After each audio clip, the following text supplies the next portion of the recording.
I look forward to problems. I like problems because if there's problems, Frankie and I can work on it together to find a solution, right? And I see that as a great form of bonding. Now, don't get me wrong, you guys. Sometimes it's expensive. Yeah, you're laughing, let me tell you. Like one time they took his iPhone from school and he comes home and he's all devastated, right? He's like, Dad, I gotta talk to you. I'm like, what? Tell me what? They stole my phone. I'm like, that's why you're talking. And I started laughing. He goes, it's not funny. I go, you have no idea how funny it is. I go, so what happened, Frankie? So they broke into my locker at school and they took my iPhone, they took my friend's iPhone, and if we go to the school right now, we can fill out a report. We know exactly who did it. Can we go to the school right now? I go, listen, Frankie, I'd love to, but I'm really, really tired. I just got off a flight, and I guess, I'm really, really tired. I promise you tomorrow morning I'll take you early, I'll help you fill out the report, and we'll turn it in. Can we go right now? I go, Frankie, seriously, please, tomorrow. I need my phone. I go, listen, Frankie, you can handle one day without your phone. He's not getting his way. So he turns around and he yells at the ground and he goes, they took my phone! I looked at him, I said, hey, you took my freedom. You don't hear me screaming. I just accept it and process it and we move on, that's it. So then he asked, what's gonna happen? I go, well, I'm gonna go upstairs, take a shower and probably go to bed. No, what's gonna happen if I don't get my phone back? I go, that's a good question, Frankie, I don't know. You're not gonna get me a new one? No, dude, I already got you a phone. It was your responsibility to take care of that phone. It's not fair. I go, life's not fair, Frankie, okay? But things happen. You should get me a phone. Dude, seriously? And then he looks at me and he says, and this kind of messed with me, he goes, you should get me a phone. It's nothing for you to get me a new phone. It's nothing for you to get me a new phone. Bay Area, my son thinks that what I do is easy. He thinks it's easy because all he sees when he attends 1 or 2 shows per year is that I walk out on stage, you guys start chanting, and then cool magically appears in his room.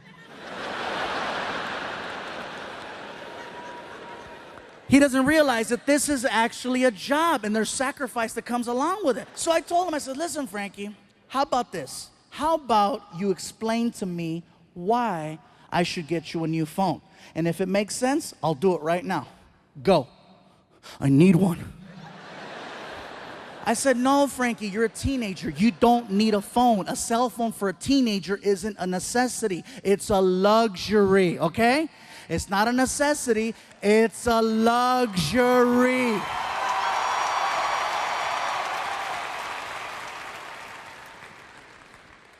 He says, what if there's an emergency? I go, like what? Someone taking your phone? What did you do today when they took your phone? I went to the cafeteria and I talked to my friend Angel and he let me use his phone and I called my mom and I go, and guess what? If that doesn't work, you can go to the office and let them know there's a family emergency. Please contact my mom or my dad. Next, what if you need to get a hold of me? I know what school you go to. What about when I'm walking home? I know the route that you take. And then he pulled this one out, one of the greatest lines ever. You know what? You talk a lot about me on TV. People know who I am now. What if someone tries to kidnap me? I said, you weigh 225. Good luck. They are not kidnapping your ass without an iPhone and a box of Oreos. That's the only way that's gonna happen. I said, Frankie, do you realize how lucky you are? You had a phone. I didn't have a phone in school. Your mom didn't have a phone in school. If we needed to make a phone call, we had to carry change or we had to call collect. What's that? Oh my God. Trying to explain the concept of a collect call to my kid is like trying to explain rocket science. He'll never have to deal with it. He'll never know what it's like to be out late somewhere and have to use a phone. First of all, to find a payphone. If you see a payphone now, you look at it like, oh wow, they forgot to take it down. Get your camera, take a picture, because that's gone. Take a picture. He'll never know about staying out late at night and having to use one of those nasty phones and taking off that receiver. You know, the nasty one that has gum and gonorrhea all over it, right? And you got to keep it far away from your face so you don't get infected. And then you make that phone call. You know that freaking, when you make a collect call back in the day, it was expensive. He's not going to have to do that now. Back in the day, if you made a collect call, it was a mission. It was a mission and it was expensive. If you called my mom collect, it better have been life or death. Or that's what it was gonna be. You call my mom back in the day, shoot, we were on welfare and Section 8. Every penny counted. You call her up, hello, and then she get the presentation. AT&T. Do you accept a collect call from caller? At the tone, say only your name. You had to get creative. Mom, it's me, pick me up at 7-Eleven, I love you, bye. Do you accept the charges? Hell no, I'm on my way, mijo. One time I was trying to check into a hotel in Chicago at 1 o'clock in the morning because I missed my flight. Nobody's at the front desk, just a little bell and a sign that said ring for service. So there I am. Ching, ching, ching, ching, ching, ching, ching, ching, ching, ching, ching, ching, ching, ching, ching, ching, ching. All of a sudden, I heard this. I hit a bell.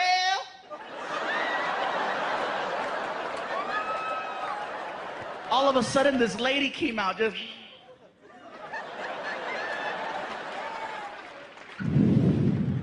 Are you the one ringing that damn bell? What the hell you want? I'm checking in. You know what time it is? It's tomorrow. I know, I missed my flight. Mm-hmm, whatever you say. What's going on out there? Girl, you gotta see this. I got a big-ass Mexican showing up late as hell. Okay. What's your name? My name is Gabriel Iglesias. Iglesias. Yes, Iglesias. Okay, Iglesias. Okay, E-G-L. No. It's Iglesias with an I. With an I? But you said Iglesias. You didn't say Iglesias. You said Iglesias. It's Iglesias with an I. Mm-hmm. Whatever you say, it's your damn name, okay? Mr. Iglesias with an I. You know, that's bad for you. Oh, this right here? My grandmama lived to be 100 years old. Smoking? Minding her own damn business, okay? Mr. Iglesias, what I. Okay, I found you in the system. I got you for 2 nights, full-size bed, non-smoking. I requested a queen-size bed. And you would have got a queen if you'd have been here yesterday. But it's tomorrow, and you're lucky I'm talking to you. Mr. Iglesias, what I. What's the I stand for? I need a bigger bed. What's going on out there? Girl, you gotta see this. Nacho Libre is tripping. Whatever. Give me a hard time. A lot has changed though, man. For those of you that don't know by now, I finally became a dad. Yeah. Thank you. Hell yeah. He's 10. Surprised me too. Yeah, they found me. And it's not what you think. I didn't discover that I had a lost child. It's just that I hooked up with a beautiful woman who had a pre-started family. So basically, I became a stepfather. You know, I just took over the payments. Best part for me is that my new son looks exactly like me. He's fluffy too. 10 years old, 162 pounds. Yeah, he's a little damn.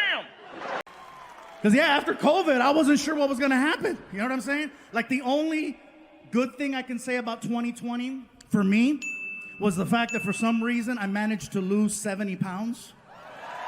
Yeah. Thank you. Yeah. Yeah, I lost 70 pounds. People ask me, what's your secret? I said, it's no secret. They closed all the goddamn restaurants. That's a secret. I didn't know how to cook. That was the secret. It was me at home with a Foreman grill making weenies. But yeah, we were on tour in Kalamazoo, Michigan when we got the news that we had to go home. And then we came home and we all turned on our TVs and we watched them lie to us. I'm not trying to be a conspiracy person, but they told us, remember? It's only going to be 2 weeks. That's it. They told us 2 weeks. All right? Ladies and gentlemen, we just like to ask that you go home for 2 weeks. Be with your loved ones. Be with your family. Just 2 weeks while we figure things out. Dr. Anthony Fauci has given us some new information to go by. Just 2 weeks. That's all we need. Just 2 weeks. And I apologize for using the same stereotypical old white voice. But that's the one that they used. Because that's the one we listen to in a time of crisis. It couldn't be any other voice. It couldn't be No, hombre, cállate, shut up, mira. Nomás 2 weeks, okay? Nomás tú. You're gonna go home con tu mamá y tu papá. And if COVID come to the house, you tell COVID, hey, no está aquí, güey. Come back another time, it's okay. Just 2 weeks. It couldn't be any other voice. It couldn't be. I tell you what, this is what you're gonna do, goddammit. You're gonna take your ass home, you're gonna hunker down. You're gonna hunker down, and if COVID shows up at your front door, get her done right there to the face. Okay, that's what you're gonna do. Just 2 weeks. It couldn't be any other voice. It couldn't be. All right, listen up. Okay, this what's gonna happen. You're gonna go home, you're gonna be with your family and them, right? And if, oh, you don't wanna laugh at the black voice, huh? Whatever, that's your guilt, not my guilt. I'm fine. I'm fine. But yeah, just 2 weeks. That's what they told us. 2 weeks. And 2 weeks turned into 2 months, turned into half a year, turned into a year plus. And little by little, they told us who was most at risk for COVID-19. Come to find out, it's people over 45, okay? People who are overweight. Here we go. Diabetics, no chingas, really? Most at risk, Latinos and African Americans. Bye, Felicia. I come to find out I was 85% of the underlying conditions. Over 45, overweight, diabetic, high cholesterol, high blood pressure. Apparently, COVID is my Tinder match. Someone finally wants to swipe right, and her name is Corona.